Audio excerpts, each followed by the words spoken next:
$10,000 is where most people either level up or stay stuck. For some, it is the spark that ignites a lifetime of wealth building. For others, it is a sum that disappears into a new car down payment or a series of small, forgotten purchases. The reality is that the wrong move with $10,000 can cost you years of progress and tens of thousands in lost opportunity. Today, we are going to make sure that doesn't happen to you. We are going to look at the 3 common mistakes people make the moment they hit 5 figures. And I am going to reveal a simple $10,000 allocation formula that will take the guesswork out of your next move. Whether you need to kill off high-interest debt, start investing for beginners, or launch a side hustle, we are covering it all. By the end of this video, you will know what you can do based on your specific situation. This is about moving from being a saver to becoming a wealth builder. The first question most people skip is actually the most important one. $10,000 is not about what you do, it is about where you are. Too many people see a specific investment tip online and try to apply it to their lives without checking their own foundation first. You need to identify which of the 4 categories you currently fall into. Category 1, you are in high interest debt. Category 2, you have no debt, but you also have no emergency fund. Category 3, you are stable, debt-free, but you aren't investing yet. Category 4, you are already investing and looking to optimize. Your category changes everything. If you skip this part and try to jump into advanced wealth building strategies while your foundation is crumbling, you will probably misallocate your money and end up right back at zero. Stay with me until your specific section appears, because the strategy for a 22-year-old with credit card debt is a world away from a 45-year-old with a stable mortgage and a stagnant savings account. Let's talk about scenario 1. You have high interest debt. If you have $10,000 sitting in a bank account but you owe money on credit cards, you are actually losing money every single month. Credit cards often carry interest rates between 18 and 30%. If you keep your $10,000 in a savings account earning 4% while paying 22% on a credit card balance, you are effectively paying the bank for the privilege of holding your own money. Paying off a 20% interest debt is the mathematical equivalent of a guaranteed 20% return on your investment. You cannot find a guaranteed 20% return in the stock market or real estate. Beyond the numbers, there is a massive emotional benefit to debt reduction. Debt is a mental weight that limits your ability to take risks. However, don't throw all $10,000 at your debt just yet.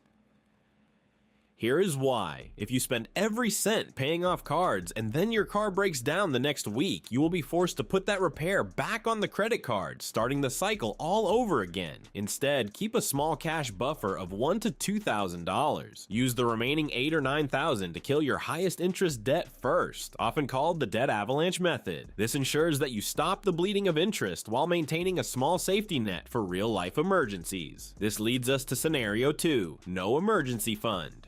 We need to shift your mindset from the hype of investing to the reality of stability. The standard rule is to have 3 to 6 months of living expenses tucked away. Why? Because investing without a safety net leads to forced withdrawals. If the stock market drops 20% and you lose your job on the same day, you will be forced to sell your investments at a loss just to pay rent. That is how wealth is destroyed. $10,000 is the perfect amount to serve as a fully funded or starter emergency fund for most people. The most practical structure here is to park that $10,000 in a high-yield savings account. This keeps the money liquid and accessible while still earning a decent return. If your monthly expenses are low, you might choose to split it. Keep $7,000 as a rock-solid emergency fund and use the remaining $3,000 as your starter capital for investing. Once this layer is built, your money starts working differently because you are no longer playing defense. You are finally ready to play offense. Scenario 3, no high interest debt, consistent income. Here, things get exciting. 3 main $10,000 choices exist. Option A, index funds. For set it and forget it wealth building, this is the best engine. Investing in an S&P 500 or total stock market fund gives you ownership of the world's largest companies. This has been one of the best strategies to build wealth for decades. Retirement accounts are option B. This $10,000 can help you max up tax-advantaged accounts like Roth IRAs and 401ks. Tax savings alone can add hundreds of thousands of dollars to your net worth over your lifetime owing to compounding without annual taxes. Investment option C is skill or income. Sometimes the highest return is in your earning capacity, not the market. Spending part of that $10,000 on a professional qualification, high-level coaching, or side business equipment can boost your annual income by more than 10%.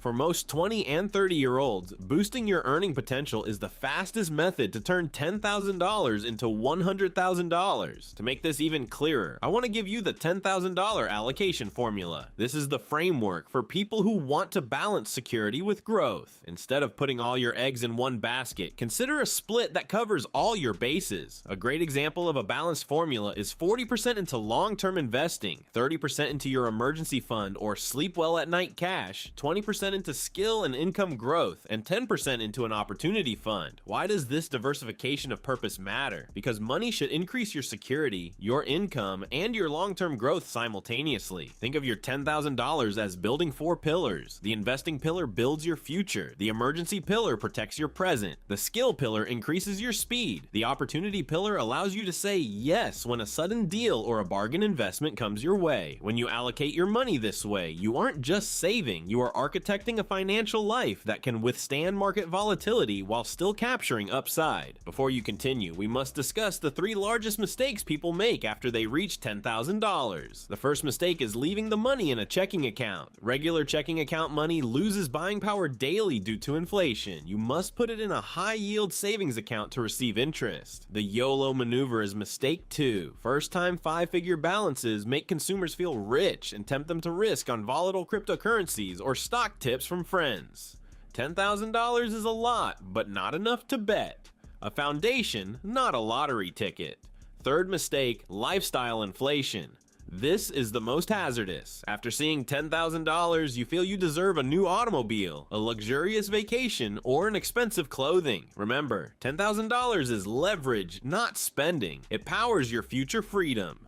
Spending it on depreciating assets trades years of freedom for a few weeks of exhilaration. Those who know the basics can discuss the advanced move. This technique is rarely used since it requires courage. Make $10,000 your runway. This means saving 6 months of living expenses for a better job or scalable business. Time differs from stocks. This runway helps you assess a risk that might triple your income in a year. Investment in cash-flowing assets like a small vending machine company or a digital asset is another clever method. Managed risk, not reckless. Stable people seeking boss-free income. Spending $10,000 on a monthly paying asset makes you wealthy. Knowing $10,000 is the first domino helps you plan ahead. $10,000 deposited now and never touched grows to approximately $100,000 in 30 years at 8%. Starting with $10,000 and adding yields millions. You become an investor from a customer. Money stops being swapped for stuff and works for you while you sleep. Slow compounding turns exponential after a few years. $10,000 seed. Instead of checking a seed's growth the day after planting, you water, protect, and wait. Smart money management takes time and discipline. Tools, classifications, formula. Do something now. Make $10,000 your financial floor, not your peak. Make it your lowest lifetime income. 2 things will help you build money. Comment here if you're paying off debt, building your fund, or investing. The high yield accounts and funds I mentioned today are in our future video on the best passive income streams for beginners. Start your financial independence journey. Do not stop.